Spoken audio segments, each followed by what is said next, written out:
This segment of the Alice Stewart Show is brought to you by the Countertop Store, Central Arkansas's premier countertop authority. For custom fabrication and installation of granite, tile, laminate, copper, and more. The Countertop Store, 888-510-4773. And we're back on the Alice Stewart Show, 7:19 on a sunny, beautiful Friday morning. Hope everyone has some fun plans for the weekend with friends and family. I know a lot of kids are back at school or heading back to school, so hopefully you can get that last little bit of fun out of your system before school gets going. One thing for sure, there is a lot of news going on internationally, and certainly with Iraq, the growing crisis there. There's been some new developments with the embattled Iraqi Prime Minister Nouri al-Maliki agreeing to step aside. So many view this as progress in the region. But how did we get to this point? How did we get to where all of this crisis has erupted and the foreign policy is in the state that it is? Well, I encourage you to go to arkansasbusiness.com and you'll see a great breakdown of this story from Blake Rutherford and his biweekly column, Summer of Genocide. Blake joins us on the phone to go over his piece. Blake, great to have you here. Thanks for having me, Alice. Well, thank you. And this is a really well-written piece here. It kind of gives you the history and the breakdown of what's going on in Iraq. Clearly, it's everyone has their views of how we got into this situation and what led us to where we are. And you start off talking about how it all began, really back in March of 2003. You have President George W. Bush going before the United leaders of the UK and Spain to lay the foundation for the war in Iraq. And go ahead and just talk us through how we began in this situation with Iraq. Yeah, right. So, Alice, it really hasn't been that long ago. I mean, it was just 11 years ago, although that's a very long time to be in a state of conflict in one place in the world. But 11 years ago, of course, in March of 2003, President Bush laid out a case for war in Iraq, and it was predicated on a number of issues. The one we focus on the most and the one that has been politicized the most, of course, was at the time the president declared that Saddam Hussein had weapons of mass destruction. Right.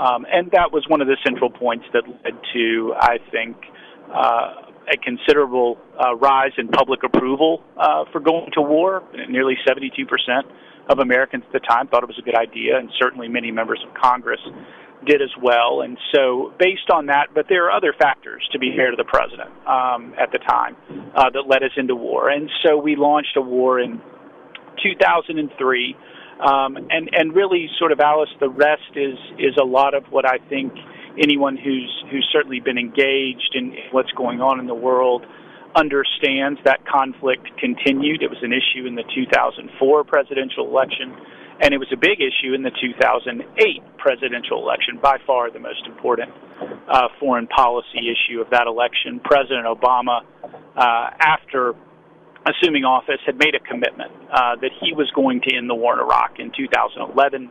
He was able to do that in the sense that he was able to pull the troops out of Iraq. But the conflict didn't stop, Alice, and what we're seeing today is really, I think, the ramifications of both a many centuries-long ethnic conflict that has risen up, again, coupled with really some terrifying progress by a jihadist group called ISIS, which has been very successful over the last at capturing positions in Iraq and engaging in really horrendous acts of religious cleansing against both Christians and Yazidis in that country.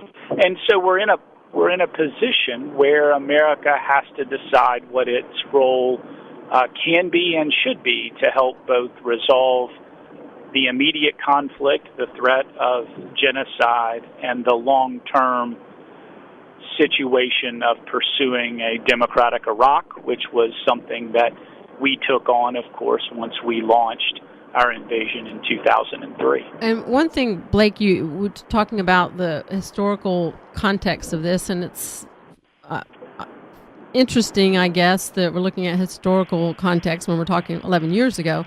However, Right. Bush reasoning for getting involved, as you indicated, belief there were weapons of mass destruction. Also, there was a belief that connection to 911, which was at the time Sure.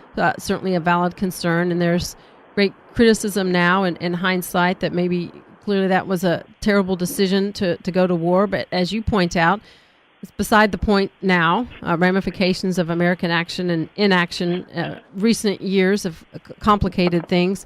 But with regard to how this plays out and what this means in moving forward, we have the latest news now that Prime Minister al-Maliki has agreed to step down. The situation has unraveled tremendously. How do you see this changing now with al-Maliki agreeing? He's one of the people that has been responsible for the serious bad atrocities in the region. Him stepping aside, how do you see that impacting this situation?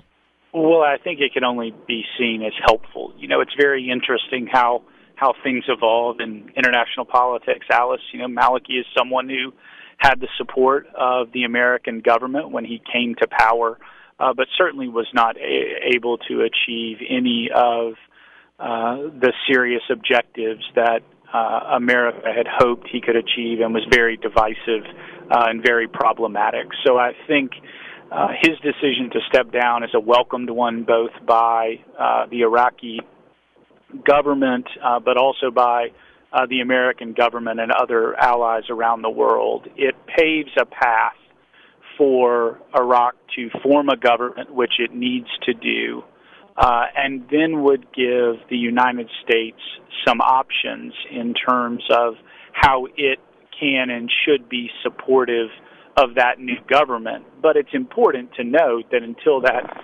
government is in place, and so that's why I think this decision is a very important development.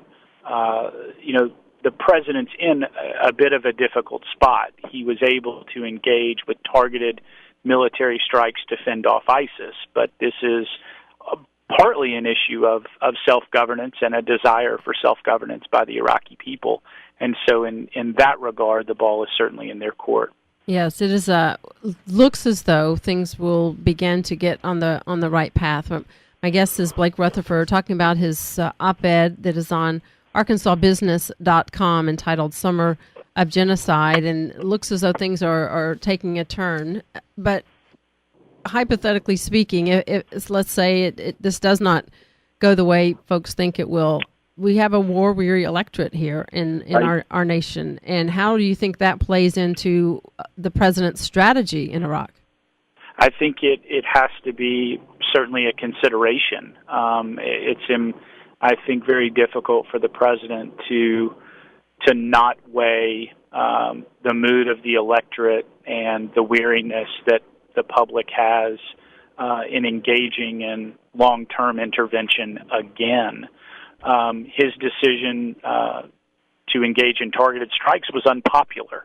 So certainly this president's willing to thwart public opinion when he feels like it's important. So I certainly can't speculate as to what this will look like over the very long term. But the public doesn't seem to have an appetite, Alice, for another long-term engagement there, which, depending on a myriad factors, including what's happening in other parts of that region, could present a very complex dynamic for the president and his team.